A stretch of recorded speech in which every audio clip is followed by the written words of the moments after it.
اس کو انہوں نے امپاور کیا، وہاں انہوں نے اس کے لیے بھرتیاں کی، اور کو مصر نے بھی امداد دی، فرانس نے بھی دی، جرمنی نے دی، سارے ایون سعودی عرب اس کو بہت بڑی دولت دے رہا ہے، یو اے ای اس کو جو ہے نا ایئر کور دے رہا ہے، اس کی فضائیہ جو ہے نا اس کو. تو انہوں نے یہ ہوا تھا کہ اس رجیم چینج کے دوران جب قذافی کی گورنمنٹ ختم ہو رہی تھی، اس کو انہوں نے زبردستی جب اتار رہی تھی اور نئی جب گورنمنٹ بن رہی تھی، تو وہاں سپلنٹر گروپ پیدا ہو گئے، جیسے داعش تھا، فلانے تھے پیدا ہو گئے یا پیدا کیے گئے.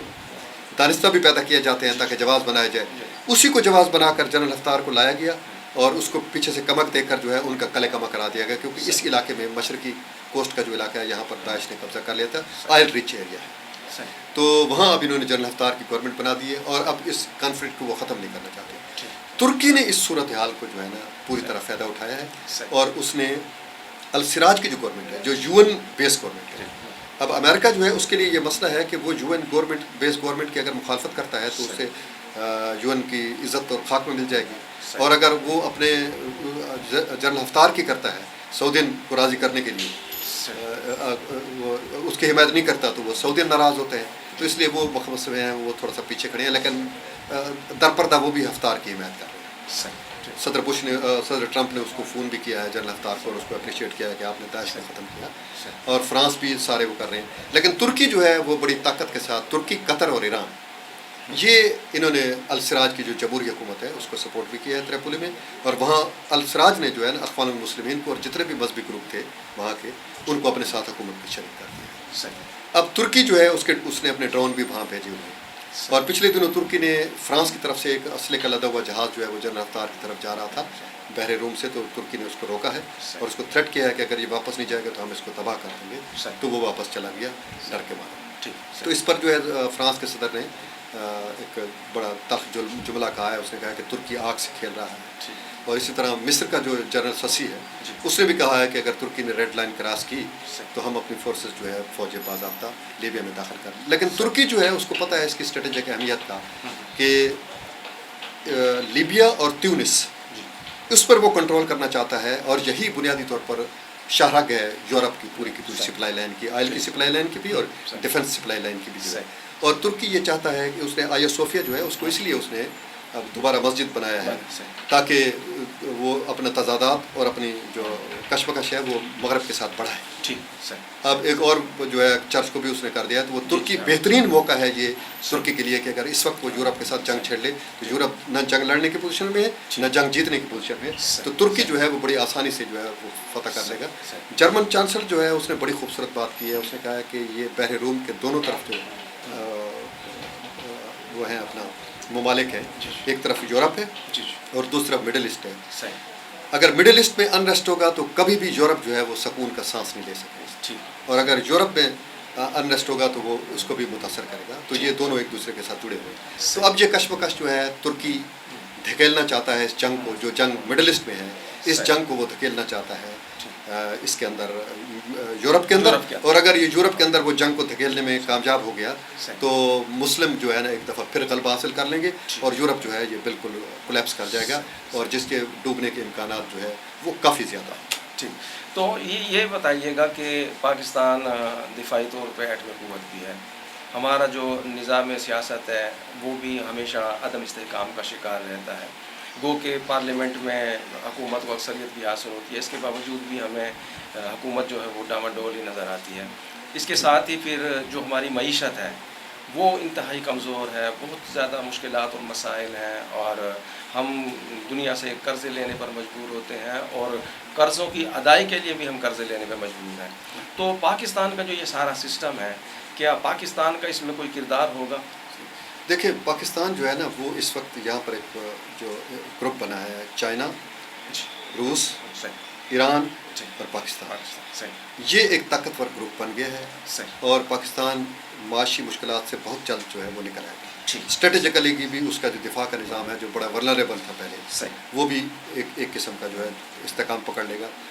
اس وجہ سے کچھ پرابلم ہمارے لیے ہے، جیسے سعودین دوست جو ہے وہ ہمارے اس وجہ سے ناراض ہیں کیونکہ ہمارا یہ جو اس بات کا امکان موجود ہے اور شبہ بھی کیا جا رہا ہے کہ ایران اور چین کے درمیان جو معاہدہ ہوا ہے چاہ بہار والا، صحیح۔ اس میں پاکستان کا رول ہے، کیونکہ اس میں صحیح، انڈیا کو جو ہے پاکستان نے آؤٹ کر دیا ہے اس سرکل سے۔ ٹھیک، صحیح، تو اس پر شبہ کیا جا رہا ہے، اور ضرور نہیں کہ اس طرح ہو، لیکن یہ ہے کہ جو ہمارے سعودین دوست ہیں وہ اس بات کا شبہ کرتے ہیں۔ تو پاکستان جو ہے وہ ایک بہتر سمت کی طرف جا رہا ہے، صحیح، یہ معاشی طور پر بھی مستحکم ہو جائے گا، سیاسی طور پر بھی مستحکم ہو جائے گا، صحیح، دفاعی طور پر بھی مستحکم ہو جائے گا، صحیح۔ اور فرسٹ ٹائم پاکستان ایک بہتر اور ایک ساورن کنٹری کے طور پر، اچھا، لیکن یہ ابھی ٹرانزٹ پیریڈ میں ہے، اس لیے ہمارے ہاں کچھ چیزوں کا لوگوں کو سمجھ بھی نہیں آئے گی، اور کچھ پرابلم بھی ہوں گے، کچھ جھٹکے بھی لگیں گے، کچھ صحیح۔ حالات بھی اس طرح کے خراب ہوں گے، انڈسٹ بھی ہوگا، صحیح۔ سیاسی بغاوتیں بھی اٹھیں گی، سماجی بھی اٹھیں گی، صحیح۔ معاشی بحرانات بھی آئیں گے، کیونکہ دنیا جو ہے جی۔ وہ ریئیکٹ تو کرے گی بہرحال۔ اور دوسری یہ ہے کہ ایک جگہ پر جب ہماری جڑیں لگی ہوئی تھی 70 سال کی، جب وہ اکھڑیں گی اور ایک دوسری طرف شفٹ ہوگی تو اس سے بھی کچھ مسائل پیدا ہوں گے، لیکن ہمیں اپنی جو لیڈرشپ ہے ہماری اس وقت، پولیٹیکل لیڈرشپ ہے، جی، مذہبی لیڈرشپ ہے، صحیح۔ اور جو فوجی لیڈرشپ ہے، اس پہ ہمیں بھروسہ کرنا چاہیے، صحیح۔ اس کی مدد کرنی چاہیے، اور اس کے ساتھ ہمیں صحیح۔ کمفرٹیبل رہنا چاہیے۔ صحیح۔ میرا اپنا یہ خیال ہے کہ اگلے 2-2.5 سالوں کے اندر پاکستان سیاسی طور پر اور دفاعی طور پر اور معاشی طور پر جی، بہت ہی بہتر مقام تک پہنچ جائے گا، جی، اور ان حالات میں ہمیں کچھ مشکلات ضرور ہوگی۔ جی۔ اس وقت ہمیں جو ہے اپنے جو فیصلہ ساز یا ارباب حل و عقد ہیں ان پہ ہمیں اعتماد کرنا پڑے گا، اس کے بغیر ہمارے پاس اور کوئی چارہ بھی نہیں۔ صحیح۔ اچھا، اسی سے پھر میں ایک ریلیٹڈ ضمنی سوال ہے کہ جس طرح آپ نے فرمایا کہ 2-2.5 سال میں پاکستان آگے تو بڑھے گا، لیکن اسی دوران جو ہے وہ جو مخالفین ہیں اور جو عالمی قوتیں ہیں وہ یقیناً پاکستان میں انتشار پیدا کرنے کی کوشش کریں گے۔ ہم پہلے ہی ابھی دہشت گردی کا اب تک شکار ہیں، کسی نہ کسی حالت میں، کسی نہ کسی شکل میں، کسی نہ کسی صورت میں۔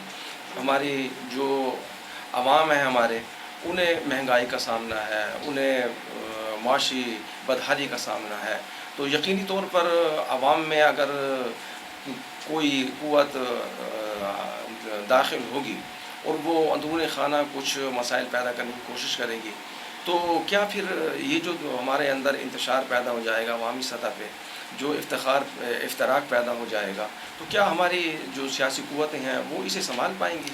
دیکھیں ترابی صاحب، ہمارے ہاں معاشی طور پر تو کوئی اتنا بڑا مجھے ڈاؤن فال نظر نہیں آتا۔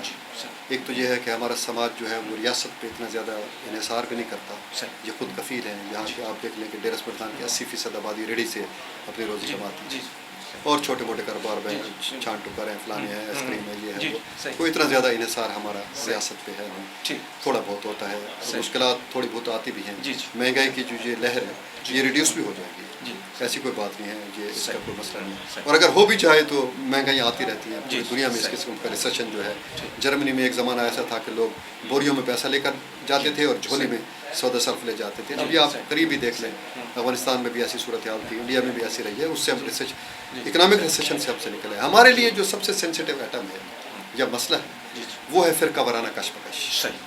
دشمن جو ہے وہ اسی اینگل سے اور اسی محاذ پہ جو ہے وہ ہمیں ڈیمیج کرنے کی کوشش کرے گا۔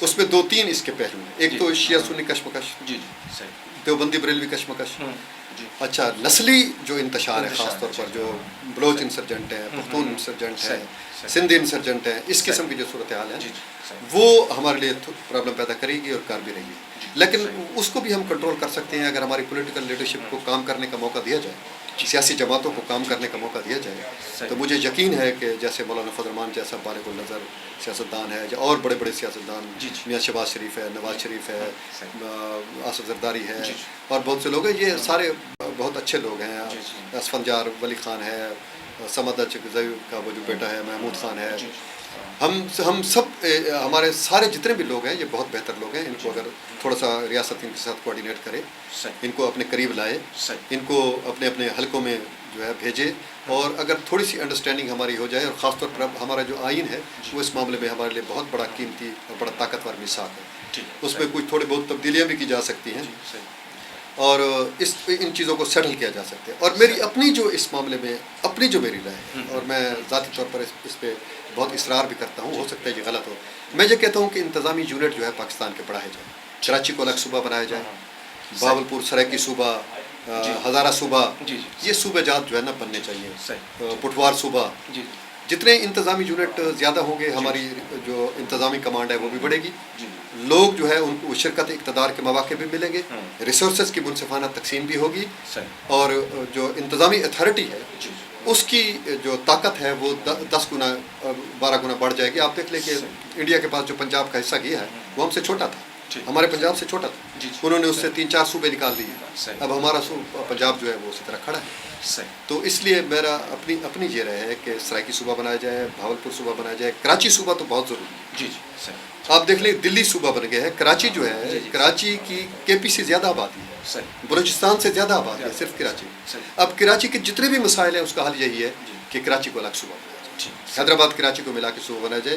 میں سوشل میڈیا پر بھی اس کی کمپین کر رہا ہوں، صحیح، اور میں اس پروگرام کی وساطت سے بھی تمام دوستوں سے درخواست کروں گا کہ یہ صوبہ مہاجروں کا نہیں ہے، جی، یہ ہمارا صوبہ ہے. صحیح، صحیح، ایسے جیسے پنجاب بھی ہمارا صوبہ ہے، جی جی بالکل، بلوچستان بھی ہمارا صوبہ ہے، صحیح، سندھ بھی ہمارا صوبہ ہے. صحیح، تو یہ کراچی جو ہے یہ مہاجروں کا صوبہ نہیں ہے. صحیح، وہاں مہاجروں سے زیادہ آبادی ہے، پٹھانوں کی اور جی، جی، سندھیوں کی اور پنجابیوں کی اگر آبادی کو ملا دو تو وہ مہاجروں سے زیادہ ہے صحیح، مجموعی طور پر. جی صحیح، اور کراچی کو صوبہ بنانا چاہیے، یہ پاکستانیوں کا صوبہ ہے، صحیح، اس میں ہم سب جائیں گے، ہم سب رہیں گے، کوئی کسی کو روک نہیں سکتا. جس طرح ہمارے صوبے پنجاب میں آپ دیکھ لیں ہزاروں لاکھوں کروڑوں پٹھان رہتے ہیں، سندھی رہتے ہیں، بلوچی رہتے ہیں، کوئی کسی کو نہیں روک سکتا. تو صوبہ جو ہے یہ کوئی ملک نہیں ہوتا کہ آپ اس کو بنا کے کہہ دیں گے کہ اس پہ کوئی نہیں جا سکتا. وہ ایک انتظامی یونٹ ہوتا ہے. جی جی تو انتظامی یونٹ جو ہے وہ زیادہ سے زیادہ ہونے چاہیے. یہ بڑا ضروری ہو گیا ہے کیونکہ آج کل سسٹم ایسا بن گیا ہے، آبادی بہت بڑھ گئی ہے پاکستان کی، 22 کروڑ سے بھی زیادہ آبادی ہے، 25-26 کروڑ کی پاکستان کی آبادی ہے. کراچی کی آبادی 3 کروڑ سے بڑھ گئی ہے. تو اتنی آبادی کا ایک شہر آپ کیسے سنبھال سکتے ہیں؟ دنیا کا کوئی ملک بھی نہیں، امریکہ نہیں سنبھال سکتا یہ. تو کراچی کو الگ صوبہ بنانا چاہیے، اس کے شہر ڈسٹرکٹ بھی ہونی چاہیے، اور اس مسئلے کا یہ حل ہے. اور ہمارے علماء کرام نے جو پچھلے دنوں میں جو کردار ادا کیا ہے، خاص طور پر میں مولانا رفیع عثمانی، مولانا تقی عثمانی، مولانا فضل رحمان اور بہت سے لوگوں کا یہ جو بہت ہی اپنا ایپیڈیمک کے زمانے میں بھی اور اب محرم کے دنوں میں، تو میں بہت اپریشیٹ کرتا ہوں. شیعوں کے بعض علماء جو ہے انہوں نے بھی بہت پازیٹیو رول ادا کیا ہے. کچھ ہوئی ہیں دونوں طرف سے چیزیں، تلخیاں بھی ہوئی ہیں، لیکن وہ اتنی بڑی نہیں تھی. جو جید اور بڑے علماء کرام ہیں جیسے مولانا طارق جمیل صاحب ہیں، یا تقی عثمانی ہیں، مفتی منیب الرحمان صاحب ہیں، مفتی منیب الرحمان صاحب ہیں، مولانا فضل رحمان خاص طور پر بہت اہم ہے اس حوالے سے کیونکہ اس کی پولیٹیکل فالوئنگ بہت زیادہ ہے. تو اس طرح شیعوں کے بہت اچھے علماء میں نے دیکھے ہیں، انہوں نے بڑی پازیٹیو بات کی ہے. علامہ ساجد نقوی صاحب نے بھی بہت پازیٹیو بات کی ہے. تو مجھے نہیں لگتا کہ ہم دشمن جو ہے ہمارے اس اتحاد کو توڑ سکے گا. ہمارے لوگوں کے اندر اتنا پوٹینشل، اتنی دانش اور اتنی اجتماعی وزڈم کو استعمال کرنے کی اتنی صلاحیت موجود ہے کہ ہم ان حالات کا مقابلہ کر کے انشاءاللہ تعالیٰ اس بحران سے نکل جائیں گے. صحیح. اچھا، آخری سوال یہ کہ خیال یہ کیا جا رہا ہے کہ یہ جو ہم نیا اتحاد میں ہم شامل ہونے جا رہے ہیں تو اس کا مطلب یہ ہے کہ ہم امریکہ کے اثر سے نکل کے ہم چین کے زیر اثر آ جائیں گے. کیا ایسا ہی ہوگا کہ جس طرح ہمیں امریکہ استحصال کا شکار رکھتا ہے تو پھر کیا چائنا بھی ہمیں اسی طرح استحصال کا شکار رکھے گا؟ نہیں، اس کو اس طرح آپ نہیں دے سکتے. دیکھو امریکہ جو تھا، امریکہ ایک بہت بڑی استحصالی طاقت تھی، اور وہ ہمارا پڑوسی بھی نہیں تھا، اور اس کا ہمارے ساتھ جو تعلق تھا وہ صرف اور صرف دفاعی تھا. صحیح. یعنی وہ ہماری دفاعی قوت کو اپنے مقاصد کے لیے استعمال کرتا تھا، اور پورے جنوبی ایشیا اور ادھر ادھر جتنے بھی معاملات تھے، اور ہمیں وہ ہر وقت ٹیگٹران رکھتا تھا تمام ملک پڑوسی ملکوں کے ساتھ، افغانستان کے ساتھ، ایران کے ساتھ، انڈیا کے ساتھ، اور ایون چین کے ساتھ بھی وہ کوشش کرتا رہا ہے. لیکن چینی قیادت بڑی دانشمند تھی اور انہوں نے چیزوں کو جو ہے وہ سنبھالا. تو اب یہ ہوگا کہ ایک تو یہ ہے کہ ہمارے پڑوسیوں کے ساتھ جب حالات ہمارے ٹھیک ہو جائیں گے تو دور کے لوگوں کے ساتھ اگر ہمارے اختلافات اور دشمنیاں ہوں بھی صحیح تو اس کا امپیکٹ ایک تو اور نہیں ہوگا. دوسرا یہ ہے کہ چین جو ہے اس کے ساتھ ہمارے چین کبھی ہمیں ایک تو نقد امداد نہیں دیتا، جیسے امریکہ نقد دیتا تھا جو ضائع ہو جاتی، وہ ہمیں پروجیکٹ دیتا ہے. اب سی پیک پروجیکٹ ہے، اس نے کوئی نقد تو دیا نہیں. اور بہت سے خاص طور پر جو انفراسٹرکچر جو ہے وہ پوری دنیا میں سب سے بڑی انویسٹمنٹ جو ہے اس کی انفراسٹرکچر پہ ہوگی. جیسے ایران کا انفراسٹرکچر، عراق میں، اس طرح عرب ممالک میں بھی پوری دنیا میں وہ انفراسٹرکچر بڑھا رہے جس میں سڑکیں ہیں، روڈ ہیں، ریلوے لائنیں ہیں، بجلی کا نظام ہے، ڈیم ہیں اور چیزیں. تو یہ ایک قابل عمل چیز ہے، اس سے ہمیں کوئی ایسی نقصان. دوسری بات یہ ہے کہ چینی جو ہے وہ اس طرح کا ان کا مزاج ہی نہیں ہے. وہ بڑے پیسو لوگ ہیں، یعنی وہ اندر کی طرف سفر کرتے ہیں، انٹروورٹ ہیں. وہ جہاں بانی کا ان کو شوق نہیں ہے، وہ پیور کاروباری لوگ. وہ کاروباری تعلق رکھتے ہیں. ان کا تعلق جو ہے وہ اس طرح کا نہیں ہے جس طرح امریکن جو ہے وہ تو اپنے آپ کو سیویئر آف دی ورلڈ کہتے ہیں. وہ کہتے ہیں کہ ہم دنیا کے محافظ ہیں اور پوری دنیا ہمارے کنٹرول میں. اور وہ اپنی تہذیب اور تمدن زبردستی دنیا کو دیتے ہیں اور وہ اپنی مرضی کے مطابق چاہتے ہیں کہ لوگ ہماری مرضی کے مطابق اور مملکتیں ہماری مرضی کے مطابق جئیں. حکمران کو فلانے کو ہٹا دو, فلانے کو بٹھا دو, فلانے کو یہ کرو. تو چائنا جو ہے وہ اس قسم کا نہیں ہے. وہ کہیں نہ اپنی تہذیب دیتا ہے, نہ اپنا نظریہ دیتا ہے, نہ اپنے انقلاب کو امپورٹ کرتا ہے. اور پاکستان جو ہے اس کی مجبوری ہے. پاکستان کا ایج ہے, یعنی سی پیک جب ہمارے پاس ہوگا تو یہ سسٹم تو دفاعی مقصد ہے ہمارے کنٹرول میں ہے. تو وہ تو ہمیں نقصان نہیں دے سکتے. اگر ہم چاہیں تو ان کے سسٹم کو روک سکتے ہیں. تو اس لیے ایسی کوئی بات نہیں ہے. پڑوسی ملکوں کے ساتھ ہمارے بہتر تعلقات ہونے چاہیے. اور دنیا اب ایک بہت عجیب و غریب صورتحال پکڑ رہی ہے. آئی ٹی کا زمانہ ہے. اب حالات بالکل وہ رہیں گے بھی نہیں. ریلیشن شپ بھی بدل گئی ہے. پولیٹیکل جو سسٹم ہے وہ بدل گئے ہیں. اسٹیٹ کرافٹ کا جو نظام ہے وہ بدل گیا ہے. کلچر اور تہذیب جو ہے وہ بدل گئی ہے. رویے بدل رہے ہیں. کمیونیکیشن کے مینز بدل گئے ہیں. تو اس لیے چیزیں اس طرح ہوں گی نہیں جس طرح ہمارے دماغوں کے اندر پرانے پرسیپشن کھڑے ہیں اور جس طرح کی سازشی تھیوریاں ہمارے اندر کھڑی ہیں وہ ایسے نہیں ہوگا. لیکن یہ بڑی خوش قسمتی ہے کہ پاکستان پچھلے 70 سال سے عملاً جو امریکہ کی غلامی میں تھا, اگرچہ یہ غیر اعلانیہ تھی, یہ اس سے نکل رہے ہیں. اور اس میں کریڈٹ دیتا ہوں اپنے دفاعی اداروں کو. انہوں نے بہت اچھی پلاننگ کر کے امریکی جو ہے جو استیلا ہے اس کے پنجوں سے اپنے مملکت کو نکال کر ایک آزاد اور ایک خود مختار اور ایک ساورن کنٹری کے طور پر ہمیں لے آئے ہیں. اس میں ہمارے سیاستدانوں کا رول یقیناً ہے. اس میں پوری قوم کا کردار بھی ہے. لیکن میں زیادہ کریڈٹ اس لیے لیتا ہوں ان کو کہ لیڈنگ پوزیشن ہونے کی تھی اور انہوں نے اس حوالے سے کافی پریشر بھی سہے اور بہت طاقتور مقابلہ اور مزاحمتیں بھی کی ہیں. خاص طور پر افغانستان کی جو وار تھی, کبھی اگر اس پر کوئی لکھا گیا جو ابھی تک جو ہے نا اس کی جو حقیقت ہے وہ 80% جو ہے وہ زیر زمین ہے. جب کبھی اس پر لکھا گیا تو پھر پتہ چلے گا کہ پاکستان کا رول, پاکستان کی ریاست کا رول جو ہے وہ کتنا اہم تھا اور اس نے دنیا کے پورے تمدن پر کیا اثرات پڑ رہے ہیں. اس طرح اب ترکی جو ہے وہ بھی اسی طرح آگے بڑھ رہا ہے اور پاکستان جو ہے وہ ترکی کے ساتھ ہے. میرا اپنا انالیسس یہ ہے, پاکستانی قوم بھی ترکی کے ساتھ ہے اور ترکی تنہا نہیں ہے. پاکستان کی پوری دفاعی طاقت جو ہے وہ ترکی کے پشت پہ ہے اور انشاءاللہ تعالیٰ جب بھی آزمائش کا وقت آئے گا تو مجھے امید ہے کہ تمام مسلم ممالک ایون سعودی عربیہ اور UAE بھی اور یہ بھی سب اکٹھے ہوں گے. اب فی الحال صورتحال چونکہ کلیئر نہیں ہے تو بہت سی چیزیں اسٹریٹجیکلی اور تصویری حکمت عملی کے تحت چیزیں جو ہے نا وہ آگے پیچھے ہوتی رہتی ہیں. ہمیں بالکل پر امید رہنا چاہیے. آپ کا بہت بہت شکریہ. ناظرین, آپ نے اسلم امان صاحب کی بڑی پرمغز اور تفصیلی گفتگو سنی. ہمارے پاس ٹائم کی کمی ہوتی ہے ورنہ یہ ٹاپک جو ہے بہت وسیع ہے اور بہت زیادہ تفصیل طلب ہے. تو اسی کے ساتھ ابوالمعظم ترابی کو اجازت دیجیے. اللہ حافظ.